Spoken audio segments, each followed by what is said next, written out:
Okay, moving on to video number 2.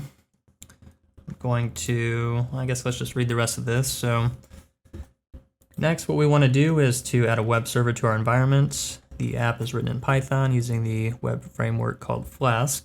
We're going to spin up a server, install Python and Flask, and open up port 5000. So let's click next. Okay, so we need a web server, and we have to install Python. And we have a couple different options. So what we're just going to do is we're going to make a new CloudFormation template, and this will deploy EC2.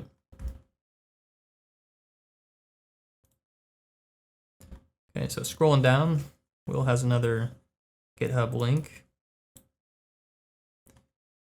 We can just click raw.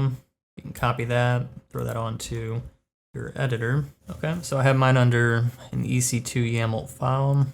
Let's see what we got here. Okay, so this is our instance type. It's a T3A medium. I think it's got 4 gigabytes of RAM. Here's our EC2 key name. You can disregard the key name for now. This is just our default if we don't include a parameter. Okay, this is our AMI ID. We're using a Linux instance. Let's see what else is new.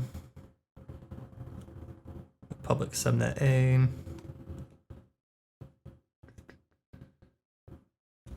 Okay, so once we download and deploy our EC2 instance, we're going to run this script where we install Python. We're going to install this Python script for our little web app, and then we're going to run that app.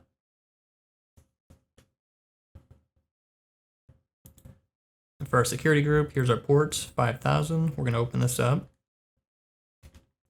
So that looks good for now. Next, we will upload this to S3. I already have this here under EC2 YAML. So let's just click that.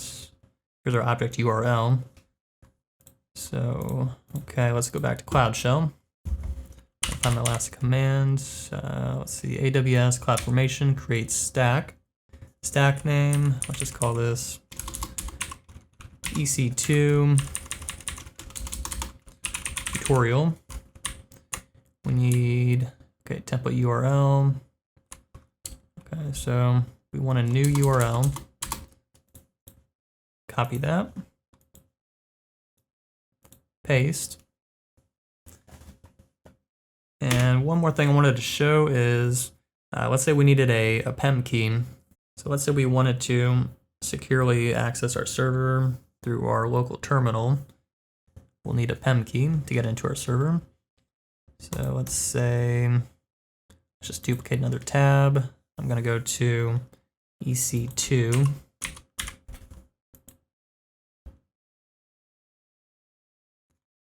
And if you go down here to key pairs, you can just create and download a new key pair. So I got mine under tutorial 1. If you wanted to make a new one, you just do create new key pair, enter your name, select PEM, and create. Okay, so since I'm in the Cloud Shell, I can just leave this here. And okay, we want to make a parameter.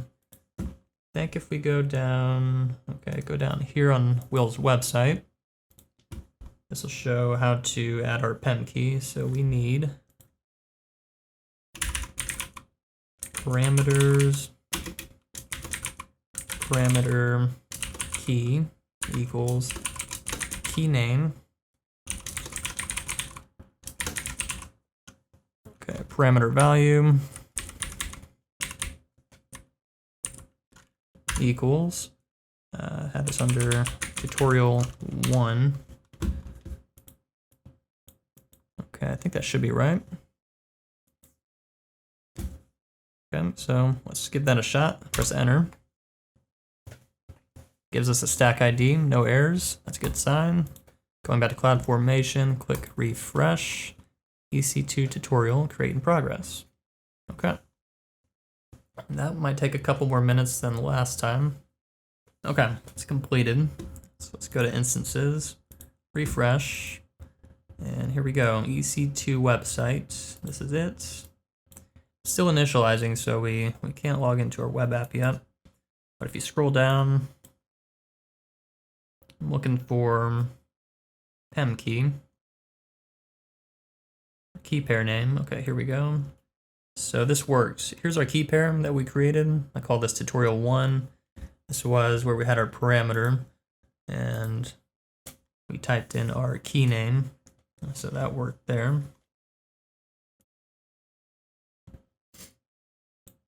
All right, 2 out of 2 checks. Our instance is ready. Okay, now that that's ready, we want to see if we can find the website URL. So we open up port 5000. What we can either do is copy this public IP4 address, paste it, :5000, and that works. Or we can go back to our shell and we copy this command line here. Let's see, first we got to change our stack name. We called that EC2 tutorial. Then we want to copy this. This will just output our IPv4 address. So query, all that looks good, don't need to change anything. Enter.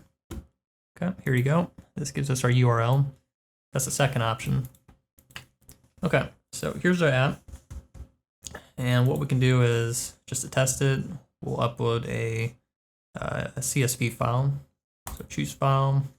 Okay, I guess I got an Excel file here, so I'll do open, upload, and uploaded files, book 1. Okay, so that works. So what we did was created an EC2 instance. We downloaded Python and we ran a Python script. And I think that's all we need to do for this video. Okay, so what we want to do in the next video is make another instance just in case one of the instances goes down because of a hardware failure. We want to just make another availability zone, just make sure we don't have any outages. Okay, so that's it for that video. And in the next video, I guess we just leave this stack. We're not going to delete it. We're just going to update it. So that is it for now.